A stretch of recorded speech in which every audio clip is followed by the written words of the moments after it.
नमस्कार, आप देख रहे हैं एच एन लाइव और आज हम बात करेंगे भारी पड़ गई प्रॉफिट मोहम्मद पे टिप्पणी। जी हाँ, भाजपा की प्रवक्ता नुपुर शर्मा ने हाल ही में नेशनल टीवी पे पैगंबर मोहम्मद पे टिप्पणी की थी, जिसके बाद भाजपा के दूसरे प्रवक्ता उनके समर्थन में भी आए थे और ट्विटर पे एक तरफ अरेस्ट नुपुर शर्मा ट्रेंड कर रहा था तो दूसरी तरफ आई सपोर्ट नुपुर शर्मा भी ट्रेंड कर रहा था। लेकिन ऐसा क्या हो गया कि फिर भाजपा को प्रेस रिलीज़ जारी करना पड़ा और ये बताना पड़ा कि भाजपा किसी भी धर्म का अपमान नहीं करना चाहती है, नहीं करती है।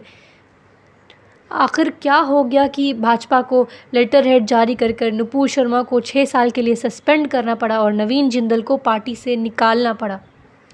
नुपुर शर्मा ने प्रॉफिट मोहम्मद पर टिप्पणी कर ये सोचा कि सिर्फ हिंदुस्तान में ही मुसलमान है, मगर वो भूल गई कि मुसलमान सिर्फ हिंदुस्तान में नहीं है। प्रॉफिट मोहम्मद पे टिप्पणी यानी 1.8 बिलियन मुसलमानों की आस्था से खिलवाड़ करना।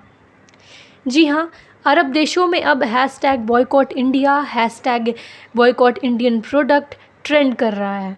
अरब देशों में इंडियन गवर्नमेंट के ख़िलाफ़, भाजपा के ख़िलाफ़ मुहिम शुरू हो गई है। इसी दबाव के बाद भाजपा को लेटर हेड जारी कर नुपुर शर्मा को 6 साल के लिए पार्टी से निकालना पड़ा और नवीन जिंदल को पार्टी से निकालना पड़ा। नुपुर शर्मा के बयान के बाद हिंदुस्तान में जगह जगह पे प्रोटेस्ट हो रहे थे, जगह जगह पे अरेस्ट नुपुर शर्मा की मांग चल रही थी, मगर भाजपा ने कोई कदम नहीं उठाया। नुपुर शर्मा को अब तक अरेस्ट नहीं किया गया था, ना ही उनके खिलाफ़ कोई कार्रवाई की गई थी। कानपुर में जिस तरह से दंगे भड़के, जिस तरह से 800 लोगों को अरेस्ट कर लिया गया, जिस तरह से मुसलमानों पर एनएसए लगा दिया गया, लेकिन नुपुर शर्मा पर कोई कार्रवाई नहीं हुई। मगर अब अरब देशों का दबाव पड़ने पर नुपुर शर्मा पे कार्रवाई की गई, क्योंकि ये हिंदुस्तान के लिए एक बड़ी मुसीबत हो सकती थी।